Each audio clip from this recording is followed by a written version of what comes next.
Thank you for joining me, Mr. Kustoff. Thank you for having me. Nice to be here. So I want to first start off talking about what seems to be the buzzword this election, redistricting. How did your district change? Yeah, so good question. You know, Tennessee has 9 congressmen, and I represent the 8th congressional district. So right now with redistricting and the population growth, a lot of the population growth in Middle Tennessee, there was a decrease in West Tennessee and some stagnancy. So I've lost about half of Tipton County and half of Bartlett, got 5 new counties, and kept most of East Shelby County. So East Memphis, kept all of Germantown, all of Collierville, Arlington, Lakeland, but in the end will represent about 767,000 people, which is it's a tremendous honor. Well, Mr. Kustoff, what are your priorities when it comes to the state of Tennessee? Well, good question. The committee that I'm on in the House of Representatives is the Ways and Means Committee. So it's the oldest committee in the House of Representatives, the only committee mentioned in the Constitution, and that committee has jurisdiction over tax, trade, health, the entitlement programs like Social Security.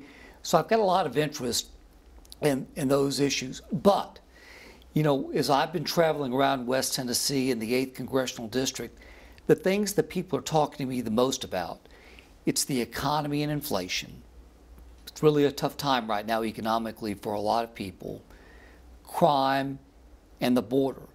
So looking for solutions to those issues and so many more, but really what can we do economically to turn things around where people don't have to stretch their dollar as much to provide for their families? Well, I would like to turn now to education. You saw the implementation of the Tennessee Promise and Tennessee Reconnect programs. How does education play a role in your goals as a U.S. representative? It's really big, and you talked about Tennessee Promise for a moment. So, as you know, with what's been implemented under Governor Haslam and Governor Lee, and when I was part of the Tennessee Higher Education Commission, there was the thinking that not everybody wants to go to a 4-year school after they graduate from high school. And so if they don't want to, what can we do as a state to make sure that people have the skills and the tools so that they can get good jobs, whether it be an electrician, plumber, you name it, good jobs, those skilled jobs, and kind of be ready set, so that the Tennessee Promise program allows young people, and those maybe who aren't so young, but those who graduate from high school, to go to a 2-year school or go to a technical school at no cost. Get those skills so that they can get really good jobs and come out with no debt. So charter schools are a controversial topic in the state. It seems like Republicans are for and Democrats are against. You, however, are in favor of public schools. Well, I'm in favor of public schools. I'm also in favor of charter schools. I think that people and parents should be able to have the choice where their child wants to go to school. And it may be, I mean, here you are, you're at Germantown High School.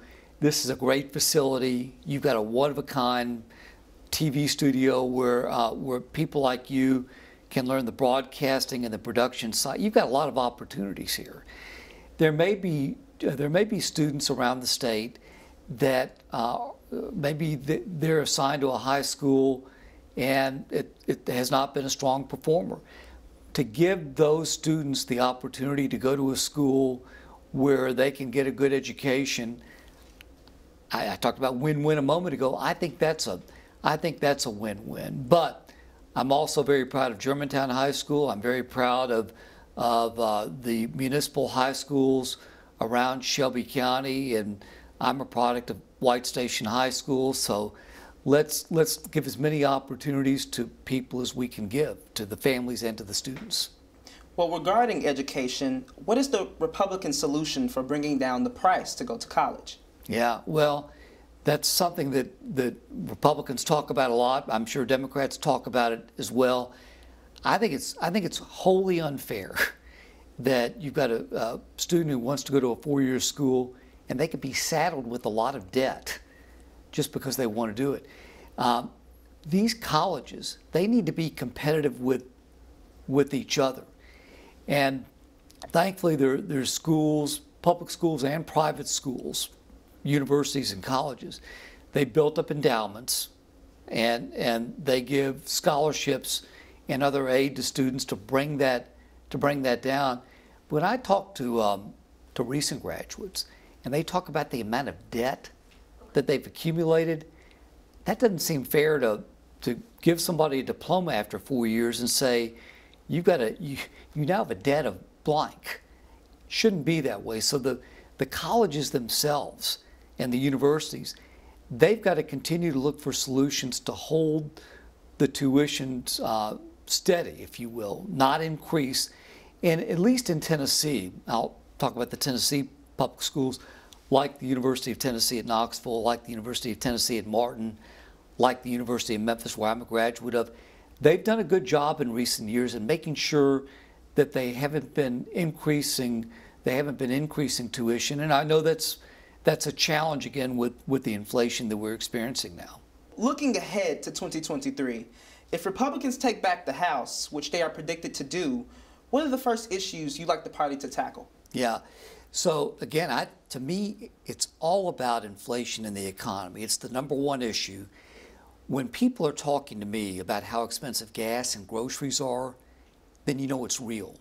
So what can we do to help reduce this inflationary impact on the American people?